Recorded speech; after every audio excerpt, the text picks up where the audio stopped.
Orang yang mengasihi Tuhan pasti melayani Tuhan. Mari kita berdoa bersama. Tuhan yang kami kasihi, pada saat ini kami bersyukur Engkau memberikan kesempatan bagi kami untuk merenungkan kebenaran firman-Mu. Kami menyadari banyak kekurangan dan kelemahan. Biarlah Tuhan sendiri memampukan kami untuk boleh membantu dan menolong supaya memahami, mengerti isi dan maksud dari Tuhan. Berkati hamba-Mu yang penuh keterbatasan dan kekurangan serta banyak dosa ini. Kiranya Tuhan memampukan, mengampuni, dan juga menyempurnakan segala apa yang boleh disampaikan. Taruh hamba-Mu di bawah kaki salib Tuhan, sehingga hanya Engkau saja yang dimuliakan di dalam pemberitaan firman pada saat ini. Di dalam nama Tuhan Yesus kami siap mendengarkan kebenaran firman-Mu. Haleluya, amin. Shalom Bapak, Ibu, dan saudara-saudari yang dikasihi Tuhan. Ketika kita merenungkan beberapa hal yang ada di dunia ini, khususnya orang-orang yang telah lulus dari universitas atau perguruan tinggi, tentunya mereka berharap untuk secepatnya mendapatkan pekerjaan di salah satu perusahaan di mana mereka bisa sama dengan bidang yang telah mereka pelajari. Tentunya mereka akan mencari surat kabar atau membuka internet untuk mencari lowongan pekerjaan, dan mereka akan mengirimkan lamaran pekerjaan itu kepada perusahaan-perusahaan yang mereka inginkan. Ketika mereka dipanggil dan mereka diinterview, tentunya mereka sangat senang karena mencari pekerjaan itu tidak mudah. Mereka harus menunggu 1, 2, 3 minggu, bahkan berbulan-bulan. Ketika mereka mendapatkan pekerjaan, gajinya cukup bagi mereka dan juga mereka dibutuhkan di perusahaan tersebut, tentunya mereka akan bersuka cita memberikan yang terbaik dan ingin mengembangkan perusahaan tersebut semakin lama semakin besar. Namun dalam perjalanan waktu, terkadang orang yang telah bekerja mungkin 3 tahun, 4 tahun, 5 tahun mengalami namanya kejenuhan karena mungkin banyak pekerjaan, tunjangan atau gaji tidak meningkat-ningkat, atau ada permasalahan di dalam tubuh perusahaan tersebut sehingga seakan-akan mau keluar dari pekerjaan yang telah mereka tekuni beberapa tahun. Demikianlah dengan kehidupan kita sebagai orang percaya, di mana pada awalnya ketika kita belum mengenal Kristus dan kemudian Tuhan datang kepada kita, kita menikmati akan Tuhan, kita merasakan kasih-Nya, kita melihat dan memahami pengorbanannya yang begitu besar sehingga kita menyesali dosa kita dan kita bertobat dan kita mengalami kuasa Tuhan, kasih mula-mula kepada Tuhan yang begitu besar kita tunjukkan, sehingga kita mungkin ketika diberi kesempatan untuk melayani, mungkin bermain musik, mungkin pengedar kantong persembahan, mungkin menyambut tamu, mungkin juga menjadi pemimpin pujian, bahkan kita diberikan kesempatan untuk membawa renungan firman Tuhan, kita merasa sukacita. Tetapi dalam perjalanannya waktu, terkadang iman kita, semangat yang dimiliki mula-mula semakin lama semakin lemah, pudar, dan semakin redup. Saudara-saudari yang dikasihi Tuhan, banyak faktor, banyak penyebab yang membuat kita mengalami semuanya itu. Mungkin karena rutinitas pelayanan, mungkin karena banyaknya pekerjaan, mungkin ada pergumulan sakit penyakit, mungkin juga pergumulan di dalam keluarga sehingga menghambat iman kita kepada Tuhan.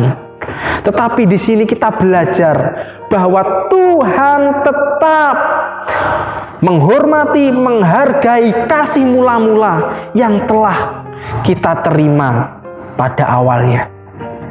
Saudara-saudari yang dikasihi Tuhan, ketika kita membaca pada ayat yang pertama sampai ayat yang ketiga, di situ dijelaskan bahwa Tuhan memerintahkan Yohanes untuk menuliskan kepada malaikat jemaat yang ada di Efesus. Siapakah yang dimaksud dengan malaikat jemaat ini? Tentunya bukanlah makhluk rohani atau makhluk surgawi yang telah Tuhan ciptakan. Tetapi ini adalah lambang pemimpin gereja yang ada di Efesus untuk memimpin dan memberitakan akan kabar kepada jemaat tentang perkataan Tuhan yang disampaikan melalui Yohanes. Dan dikatakan pada ayat yang kedua bahwa Tuhan sangat senang dengan jemaat-jemaat yang ada di Efesus. Yang pertama tentang kerja keras mereka,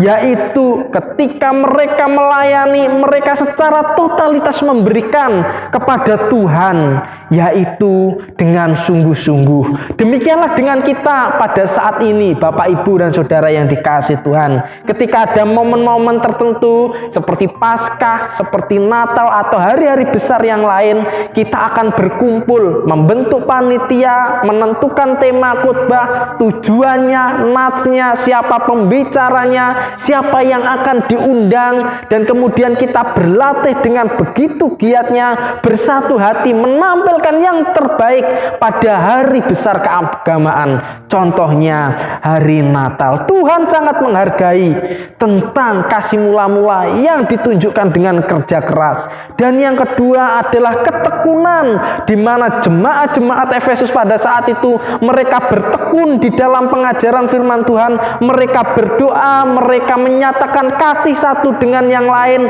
saling mempedulikan di dalam jemaat itu sendiri. Demikianlah dengan kita pada saat ini, ketika kita walaupun pada saat ini dibatasi untuk datang beribadah kepada Tuhan dan hanya diizinkan untuk beribadah di rumah kita masing-masing, ketika kita bertekun di dalam Tuhan, tentunya Tuhan sangatlah senang. Dan ketika kita berdoa, kita bersaat teduh, kita mendengarkan akan sabdanya dengan sungguh-sungguh, maka hubungan kita dengan Tuhan melalui ketekunan itu yang diuji dengan waktu dan terus konsisten, Tuhan sangat senang. Dan yang ketiga adalah tidak sabar ketika ada orang yang berbuat dosa. Artinya apa? Di sini ketika ada orang yang berbuat dosa, marah bukan seperti itu Bapak Ibu. Tetapi ketika ada orang yang berbuat dosa atau melakukan dosa, kita menghindar dari orang tersebut supaya kita juga tidak melakukan dosa seperti orang itu lakukan. Contohnya ketika orang itu berkata kotor, mungkin ngomongin orang yang ada di sekelilingnya, kita berusaha untuk menghindar. Sehingga apa? Kita tidak jatuh di dalam dosa. Hal inilah yang juga membuat Tuhan senang. Yang keempat adalah menguji, memeriksa atau mencoba apakah pengajaran-pengajaran yang diberikan oleh rasul-rasul pada saat itu benar atau tidak. Karena di zaman itu, khususnya di Efesus, banyak rasul-rasul palsu yang masuk ke dalam kekristenan. Dan pada saat itu mereka tetap konsisten terus melihat Tuhan sebagai Tuhan dan Juru Selamat, serta tidak berpaling dari iman mereka. Dan yang kelima, mengapa Tuhan sangat menghargai kasih mula-mula mereka? Karena orang-orang yang ada di Efesus, mereka rela dan berani menderita untuk Tuhan. Karena tidak jarang pada waktu itu ketika mereka tidak mau menyembah kaisar, mereka akan ditangkap, mungkin dipukul, dimasukkan penjara, dianiaya, bahkan mereka sampai mati. Demikianlah dengan kehidupan kita pada saat ini. Ketika kita mau menderita, mau mengasihi, dan mau pikul salib demi Tuhan, Tuhan tetap dan terus menghargai dan mengasihi kita. Oleh sebab itu, ingatlah kasih mula-mula yang engkau telah terima daripada Tuhan. Itu akan membuat teguh hatimu untuk terus datang kepada Tuhan. Saya menyadari bahwa pengalaman rohani, kasih mula-mula yang kita terima daripada Tuhan tentunya berbeda-beda. Mungkin Bapak Ibu mengalami kasih mula-mula diajak teman menghadiri suatu KKR, dan melalui firman Tuhan itu Tuhan menyentuh hati kita masing-masing dan membuat kita terbuka dan mencintai Tuhan serta menyerahkan hidup kita kepada Tuhan. Mungkin Bapak Ibu mengalami sakit penyakit yang seakan-akan bagi manusia, bahkan dokter mengatakan sakitmu tidak akan sembuh. Tetapi Tuhan menyatakan mujizatnya dan memberikan anugerah, engkau bisa sembuh, engkau mengalami kasih Tuhan, Roh Kudus bekerja di dalam hatimu, dan engkau mengalami kasih mula-mula. Atau mungkin di dalam keluargamu mengalami namanya suatu permasalahan yang begitu luar biasa pelik, bahkan hampir hancur antara suami atau istri, bahkan anak dengan orang tua. Tetapi ketika engkau berdoa kepada Tuhan, Tuhan mendamaikan, Tuhan menunjukkan ikatan kasih di dalam keluarga kita, sehingga keluarga kita mengalami kasih Tuhan, dan kita juga mengalami hal yang luar biasa sehingga menyerahkan hidup kita kepada Tuhan. Atau mungkin saja ketika kita berusaha melakukan pekerjaan, melakukan bisnis, perdagangan dan lain sebagainya, usaha kita semakin lama tidak maju, malah semakin mundur. Tetapi ketika kita memohon kepada Tuhan, Ia memulihkan dan juga memberkati pekerjaan tangan kita, sehingga apa? Kita mengalami kasih Tuhan.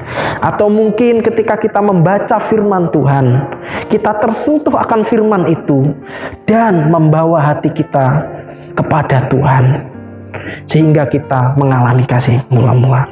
Banyak metode, banyak cara, tetapi tujuannya satu, yaitu kepada Tuhan. Ingatlah kasih mula-mula, bagaimana engkau pertama kali berjumpa dengan Tuhan, maka hal itu akan membuat dirimu semakin dekat kepada Tuhan dan imanmu boleh dikuatkan kembali. Dan yang kedua yang Tuhan boleh ajarkan di dalam kehidupan kita, Tuhan tidak suka dari umatnya yang kedua melupakan kasih mula-mula. Tuhan tidak suka ketika setiap jemaatnya melupakan kasih mula-mula. Ketika kita membaca ayat yang ke-6 dan yang ke-7, di sini dijelaskan bahwa Tuhan sangat benci kepada beberapa orang yang ada di jemaat Efesus. Bahkan Dia menegur melalui Yohanes supaya mereka kembali kepada kasih mula-mula, tidak melupakan akan apa yang telah mereka terima dari Tuhan, yaitu iman kepercayaan yang sejati yang akan menyelamatkan kehidupan mereka. Karena ketika kita melihat jemaat-jemaat yang ada di Efesus pada saat itu, mereka terkadang imannya terbelokkan oleh kenikmatan dunia yang pada saat itu kota Efesus adalah kota yang cukup luar biasa, moralnya tidak berkenan di hadapan Tuhan. Kota Efesus adalah kota perdagangan yang didukung oleh perdagangan laut dan juga perdagangan darat. Kota Efesus ini juga begitu luar biasa karena membangun teater yang begitu besar, sehingga teater itu dapat menampung 27.000 orang. Di kota Efesus itu juga menampung 200.000 orang, di mana banyak sekali dari antar orang dari berbagai negara berkumpul di tempat itu untuk berdagang. Di kota Efesus itu juga ada kuil Artemis, atau di dalam bahasa Yunani-nya adalah kuil Diana, yaitu kuil di mana dewi kesuburan nyata terjadi di dalam orang-orang yang percaya kepada dewi tersebut, sehingga kehidupan moral begitu hancur. Pendeta-pendeta laki-laki, pendeta-pendeta perempuan masuk ke dalam kuil tersebut dan mereka menyediakan tubuhnya untuk dinikmati oleh banyak orang. Dan ketika ada pencuri, pembunuh, perampok, dan orang-orang yang melakukan kejahatan masuk ke dalam tempat itu orang Romawi membiarkannya. Prajurit-prajurit tidak mempersalahkannya. Seakan-akan mereka bebas melakukan dosa di tempat itu.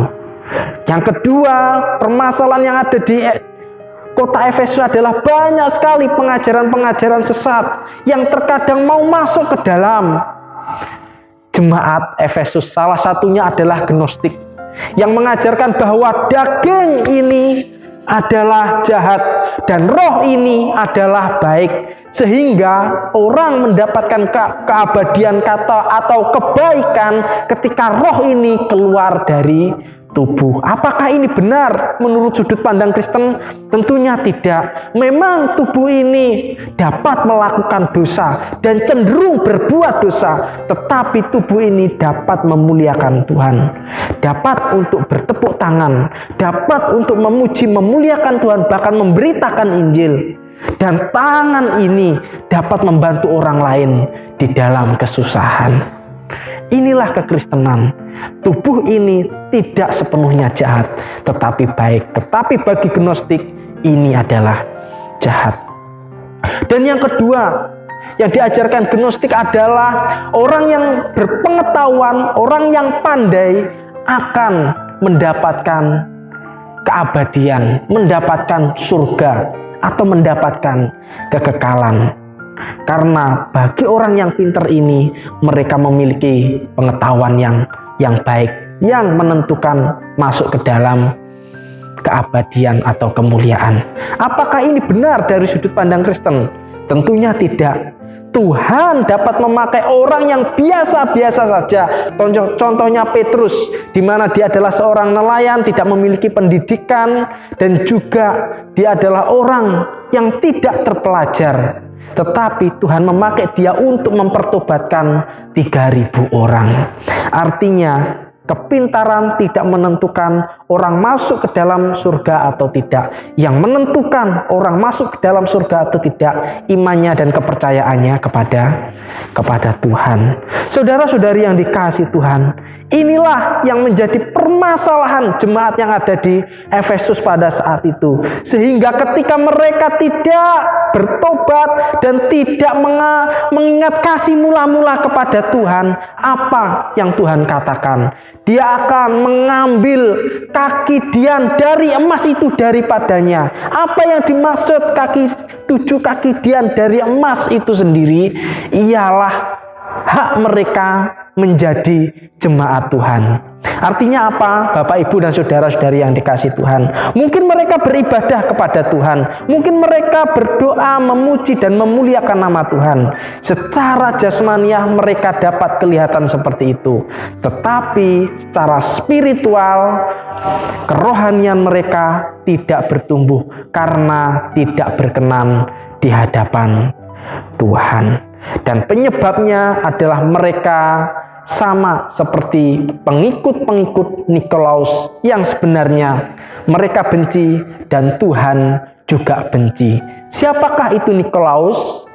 Menurut salah satu bapak gereja, Irenaeus, Nikolaus adalah seorang penatua dari 7 yang dipilih oleh rasul-rasul untuk melayani, dan termasuk Timotius pada waktu itu.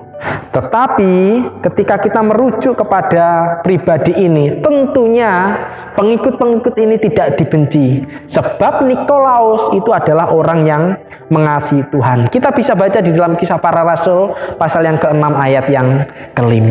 Siapakah pengikut Nikolaus ini?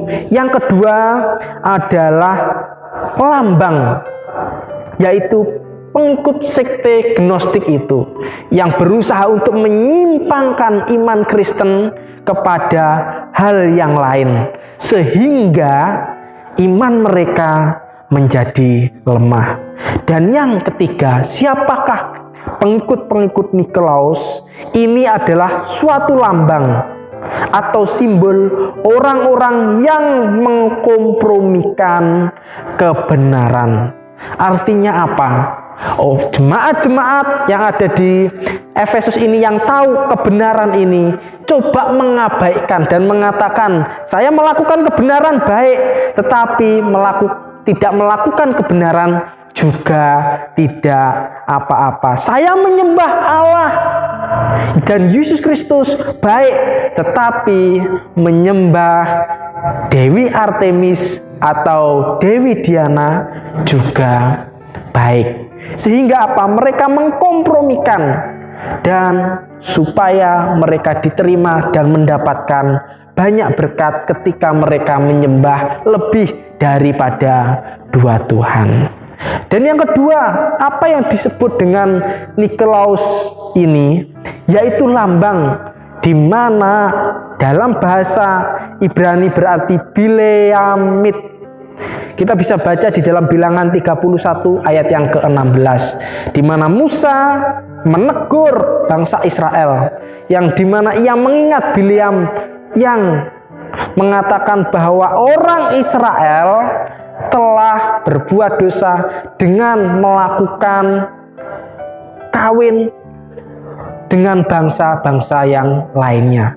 Hal ini juga menggambarkan orang-orang atau jemaat-jemaat Efesus datang kepada kuil, kepada orang-orang yang tidak percaya ini, melakukan hubungan yang tidak normal, yaitu hubungan yang tidak baik, yang tidak diinginkan Tuhan pada saat itu, khususnya antara laki-laki dan perempuan. Dan yang terakhir, apakah yang dimaksud Nikolaus ini? Yaitu mari kita makan, dalam bahasa Aram, yang berarti mereka memakan makanan yang dipersembahkan kepada berhala, dan mereka tidak menunjukkan kesucian hidup. Inilah yang menyebabkan orang-orang jemaat Efesus tidak berkenan di hadapan Tuhan, mengkompromikan kebenaran, melakukan hal-hal yang tidak bermoral, dan yang ketiga, mereka makan makanan yang dipersembahkan kepada berhala. Dan Tuhan menyuruh, memerintahkan supaya mereka bertobat. Kalau tidak, mereka tidak akan mendapatkan makanan dari buah kehidupan yang ada di Taman Firdaus. Demikianlah dengan kehidupan kita pada saat ini. Terkadang kita mengalami kejenuhan, terkadang iman kita menjadi lemah, terkadang iman kita menjadi surut, dan semangat kita untuk melayani Tuhan semakin luntur. Apa yang menyebabkan? Mungkin pergumulan hidup kita yang begitu berat pada saat ini, sehingga terkadang kita datang untuk menyembah Tuhan, tetapi di sisi lain kita menyembah berhala, melakukan tradisi-tradisi yang tidak berkenan di hadapan Tuhan, sehingga itu membuat iman kita tanpa kita sadari menjadi semakin lemah. Mungkin saja kita datang beribadah kepada Tuhan, mencintai, mengasihi Tuhan, tetapi kita melakukan dosa. Mungkin kita berbohong, mungkin kita menyebarkan kata-kata yang tidak baik, tidak berkenan. Mungkin kita melakukan dosa yang dimana orang tidak tahu dan lain sebagainya. Sehingga apa yang terjadi? Kehidupan kita semakin tidak berkenan kepada Tuhan. Bagaimana cara hidup kita berkenan kepada Tuhan? Tentunya kembali lagi. Marilah kita kekasih mula-mula yang telah kita terima daripada Tuhan. Mengakui dosa, bertobat, dan mau datang kepada Tuhan. Sehingga apa yang terjadi? Kehidupan kita boleh dikuatkan, boleh bertumbuh, boleh kuat kembali kepada Tuhan. Terimalah, ingatlah kasih mula-mula itu, sehingga hidupmu kembali kepada Tuhan. Mari kita berdoa. Bapa yang kami kasihi, pada saat ini kami bersyukur atas kasih-Mu. Engkau mengingatkan kami di dalam situasi kondisi berjalannya waktu, iman kami terkadang mengalami kelemahan, kemunduran, kelayuan, dan keredupan. Tetapi kami percaya ketika kami mengingat bagaimana Tuhan menyentuh hati kami, mengubah hidup kami, membawa kami kepada pelukan-Mu. Kami mencintai dan mengasihi Engkau ya Tuhan. Berkatilah kami ya Tuhan. Kembalikan semangat kami untuk mau datang kepada Tuhan, mengasihi, mencintai Engkau di dalam kehidupan kami. Sehingga hidup kami boleh menyukakan hati Tuhan, memuliakan serta mengagungkan nama Engkau, sehingga kehidupan kami semakin bertumbuh, semakin kuat, semakin segar, semakin dewasa, dan semakin berkobar-kobar di hadapan Engkau, sehingga nama-Mu boleh dimuliakan dan kami boleh bersuka cita karena kami dekat kepada Engkau. Berkatilah kami ya Tuhan pada malam hari ini. Bila firman Tuhan ini boleh menguatkan kami. Di dalam nama Tuhan Yesus kami sudah berdoa. Haleluya. Amin. Tuhan Yesus memberkati kita semua.